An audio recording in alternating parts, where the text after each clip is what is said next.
This is my self-made DIY positive mental attitude poster that I made by myself, and that was subsequently destroyed by my nephew, who I do love very much, just so you know.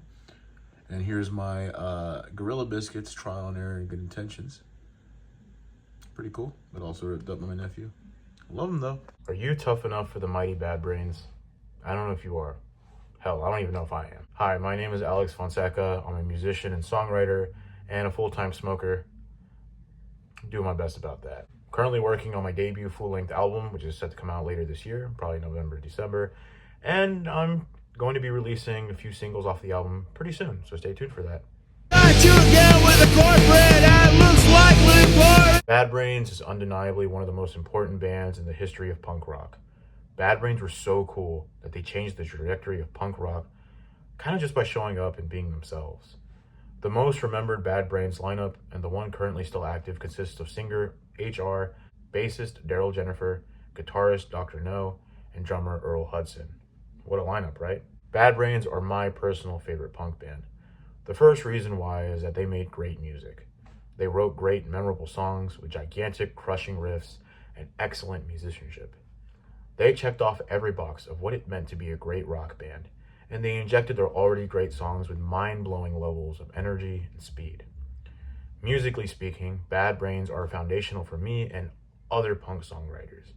You can't really find a punk band after 1982 that doesn't cite Bad Brains as a key musical influence, and that's because the songs are fucking incredible. Just as, if not more importantly than their musical contributions, was their ideological positioning within the existing punk movement, and also their subversion of what it means to be a punk.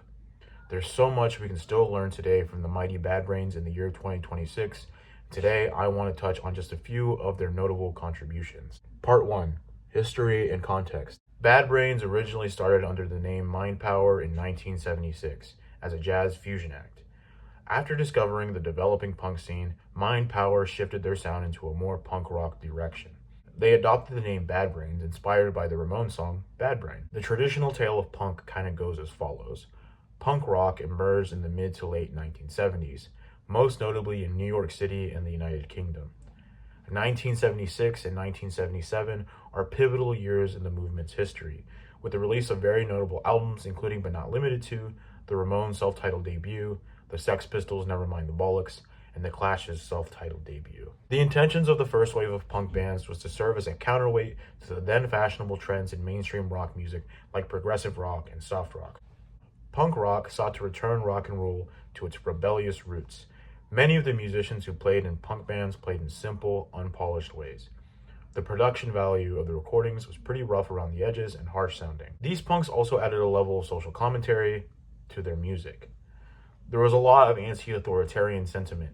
This led to a lot of controversy, especially as many punk bands took aim at existing power structures and prominent figures such as other artists, politicians, and notable celebrities. Some of the earliest punk bands such as The Clash and the Sex Pistols did have a decent amount of commercial success. However, as fast as this first wave of punk landed on the scene, it just as quickly flamed out. By 1979, many of the original punk bands from the first wave had broken up. They drifted off into other musical directions or continued on while never actually breaking into the mainstream. The musical underground began splintering into directions that all had different musical styles and artistic intentions with their work. For the purposes of this video, our primary interest is in the development of the hardcore punk scene of the late 1970s and early 1980s. Hardcore punk was a total break from the rock and roll of the past 25 years.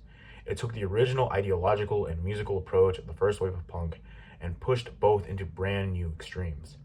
Notable early practitioners of hardcore punk include Black Flag, The Germs, Minor Threat, Dead Kennedys, and the subject of today's video, Bad Brains. The biggest deviation from the original wave of punk rock was hardcore skepticism and avoidance towards the existing structures of the music industry.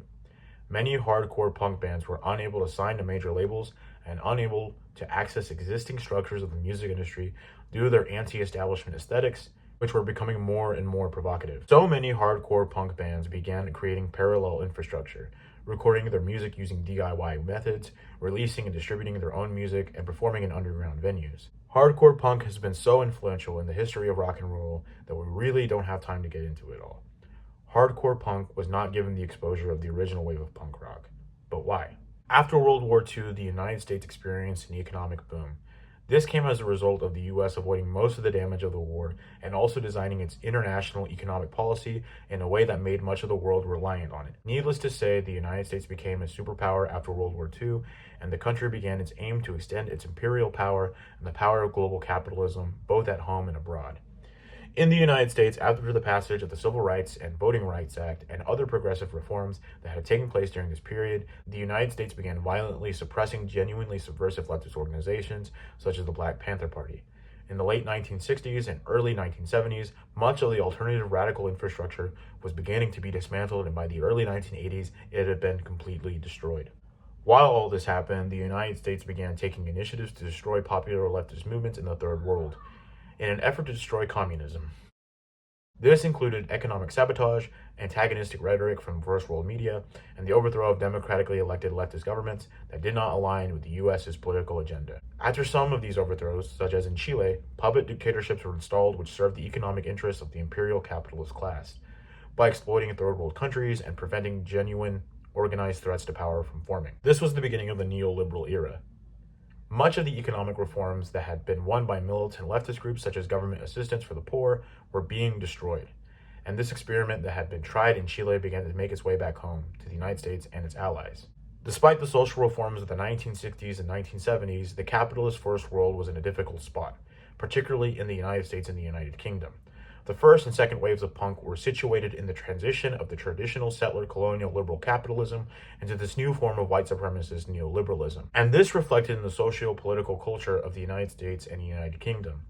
The elections of literal demons, Ronald Reagan and Margaret Thatcher, signified this turning point. This also reflected in the culture of these countries. Generally speaking, the art and culture of the 1980s was decidedly much more conservative and inoffensive to white bourgeois sensibilities than the art of the 1960s and 1970s. This conservatism made its way into mainstream rock music, beginning in the 1980s with music that was pretty terrible both in terms of crass commercial production and its misogyny and heteronormativity. So whatever mainstream exposure the first wave of punk bands were able to get was significantly reduced by the time we get to hardcore punk, which was even more uncompromising and insistent on pissing reactionaries off. Basically, there was increasingly less space for the subversive politics and sound of punk rock than ever before. And as far as the punks knew, the world was kind of ending.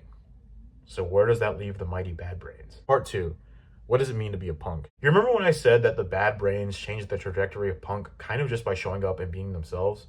I really mean that. Bad Brains are perhaps the most notable punk band featuring all black musicians. By being a band of black musicians in a genre that was overwhelmingly viewed as a white space, Bad Brains challenged and continue to challenge what it means to be punk. Punk rock is inherently concerned with the subversion of existing oppressive power structures. And the funny thing about being a person of color under white supremacist capitalism is that you're kind of inherently a pain in the ass to the system just by being alive. And honestly, what the hell is more punk rock than that? Am I right? Same thing goes for other marginalized identities like women, disabled people, trans people, and gay people. I mean, it's called punk. Marginalized identity groups are punk by birthright. And it's not just because their specific identities are disliked by existing power structures, but because they are the biggest victims of class violence and the most likely to live in poverty. I mean, the members of Bad Brains sold weed and hustled to get by. Should tell you everything. And look, not all, but a lot of punk bands in the first and second wave were made up of middle-class white guys who admittedly were not really down with the prior generation's conservatism, but often had pretty misguided and incoherent ways of dealing with it. And this results in a lot of the problems that are still very much present in the punk movement. You know, the Nazi problem, the violence, and yes, the racism and other forms of discrimination. There's a Dr. No quote that reads, "We played CBs every friggin' night. This whole Sunday matinee thing was from us. When we played, nobody was there. It's like, who are these blank? And we're in their face, killing it. We got a weekend day, and by then, a little buzz started happening." A prominent interpretation of punk is that it's simply a space for a lot of scary, angry white boys who are vaguely against the system, but not in any, coherent way. And that makes punk so easy to be co-opted by capitalists and fascists. And this is made even weirder by the fact that rock and roll was created by black musicians. Those same black musicians who never received the recognition and, most importantly, the material wealth that comes with being the progenitors of a form of art due to racial discrimination and other structural barriers. And if this story sounds familiar, it's because that's the story of black art in the 20th and 21st century. Black artists create something, but due to structural barriers, aren't able to profit as they should from their work. White people go, well, isn't this cool? And exploit artists of color for their own social and commercial benefit, and then dispose of it when they're done. First it was rock, then it was disco, now it's hip hop. Also, I feel the need to say, the king of rock and roll is Chuck Berry, not Elvis. Like me. As far as Bad Brains go, the presence in a white music genre and what they brought to said genre is inherently subversive and inherently begs the question of what it means to be a punk and what the history of punk and rock really are. And on that history, it also begs the question of when punk actually started. Because for me, I see Chuck Berry in the 1950s telling Beethoven to roll over because rock and roll is here now, and I say to myself, that is punk rock. I see Little Richard being flamboyantly queer, wearing makeup, and making a whole room dance with his piano, and I say, that is punk rock. And I see the Bad Brains performing in front of a crowd of young people and blowing their fucking minds, and I say to myself, that is punk rock. On that note, Part 3, the musical contributions of Bad Brains. Okay, in this part, I'm mostly going to be talking about their 1982 self-titled debut because it is, in my opinion, perfect. But if you're wanting more Bad Brains music, and I can't blame you, I would listen to Rock for Light and Eye Against Eye. Both are amazing. After that, the quality of their music does take a dip and is a little more spotty as it goes. Punk rock on a musical level was not the same after Bad Brains, truly. The 1982 debut is absolutely fucking phenomenal from start to finish. You remember when I told you that the band started as a jazz fusion act? Well, Bad Brains were accomplished musicians, unlike, and I say this with love, most of the punk and hardcore scenes. Basically, they played whatever and however they wanted. Add on top of that, they were incredible songwriters. Bad Brains' debut is heavy and fast. It blends the speed and structures of then contemporary hardcore punk with the precision and virtuosity of heavy metal. So basically, you can thank Bad Brains for all the crossover thrash of the mid to late 1980s. What a band, you know? Not only that, the punk tracks are sliced up in the track listing with reggae tracks that are fucking phenomenal. On the first album, some of the key reggae tracks are Ja Calling, Leaving Babylon, and I Love Ija, which are fantastically played and sound so cool through the really rough 80s cassette tape production. These songs incorporate Rastafarian imagery because the band's members were committed Rastafarians, and they make for great political tracks. These tracks have a unique sound of their own, and they give you some time to breathe in between the heavy tracks. Speaking of which, the punk tracks on this album, bro, they're fucking sensational. Attitude, Band in DC, Super Touch Shit Fit, Big Takeover, Right Brigade. Come on, man. There are so many fucking classics on this album. Dr. No's shredding is electrifying on these tracks. Daryl Jennifer's bass playing is excellent, and Earl Hudson keeps it all together with his tight and effective drumming. HR's vocals are incredibly unique and acrobatic. His vocals have so much intensity, and he shrieks and he yells throughout all the album's punk rock cuts. These songs will get stuck in your head because despite their heaviness, they're incredibly catchy. That's the Bad Brains. Most importantly, these songs are fucking fast. This album blew my mind when I listened to it. I don't even think I was ready for it the first time I tried to listen to Bad Brains. I had to kind of work up to it. It was just so fucking fast. I think it still sounds fast and relevant to the times. Again, that's the Bad Brains for you. But these songs are not just classic because of their riffs and guitar solos. Fundamentally, these songs are songs of protest and survival, to borrow a phrase. There's undeniably a major concern with fascism and, apocalypse. Songs like Big Takeover and Right Brigade describe the powers that be in horrifying ways. This is from Big Takeover. No one dared to show for the shower, when nobody turned to be clean. Was not even touched by the water, just another Nazi scheme. Damn. And Bad Brains also connected this authoritarian power to the scene politics of hardcore punk. Bad Brains were notably banned in major venues in Washington, D.C., where they're from. And yes, it was because they were playing disruptive music, but it also probably didn't really help that they were a band of all black musicians. That's just how fucked up the world is. But despite all of this, they remain positive. On tracks like Attitude, Super Touch Shit Fit, and Band in DC, they essentially go, fuck that. We don't need any of y'all. And it works so fucking well because they're fucking right. They didn't need them. They were the mighty fucking Bad Brains, and nothing could stop them. Not even the end of the world. I mean, for God's sake, they got PMA. Part 4, positive mental attitude, and why the Bad Brains still matter. For me, the reason that the first Bad Brains album resonates the way that it does, and the reason that the band resonates and still matters to this day, is because despite how clear they are in the dangers of fascism and world collapse, it is undeniably an optimistic record. In 1982, four talented black musicians had every right to be afraid of the world ending, especially ones who were working class and creating subversive music. Not just that, but if you look at the punk scene in 1982, it wasn't particularly hopeful. Much of the punk scene up until that point had become extremely nihilistic about the fate of the world, and to be honest, it's kind of understandable. But this resulted in a lot of self-destructive behavior and the premature deaths of a lot of punks at the time due to drugs, poverty, and just general dysfunction. But here come these four guys, and they had every right to be jaded and cynical. And they say, don't care what they may say, we got that attitude. We got that PMA. PMA is the underlying philosophy, the art of the Bad Brains. HR developed it after reading it from a self-help book, Think and Grow Rich by Napoleon Hill. Admittedly, it's not a great book. If you were to kind of look at it cynically, you could describe it as a pull yourself up by your bootstraps kind of bullshit book. But, and to the Bad Brains' credit, particularly HR, it would take someone as thoughtful and talented and someone as poetic as HR to take that concept of positive thinking and turning it into an uplifting mantra. PMA is not just thinking that everything will be all right and just pretending bad things don't exist. The first Bad Brains album should be testament to that. PMA is about being extremely real about what's wrong in the world and saying, I'll survive that, and acting in accordance with that belief. And I can't help but just see that and say, that is punk rock. As punks living in 2026, seeing global neoliberalism die and entering a new stage of capitalism, global fascism, and at a time where even radical sentiments are being absorbed and eaten by the system, everything from punk rock to Hassan Piker, this capitalist system, it can't be saved.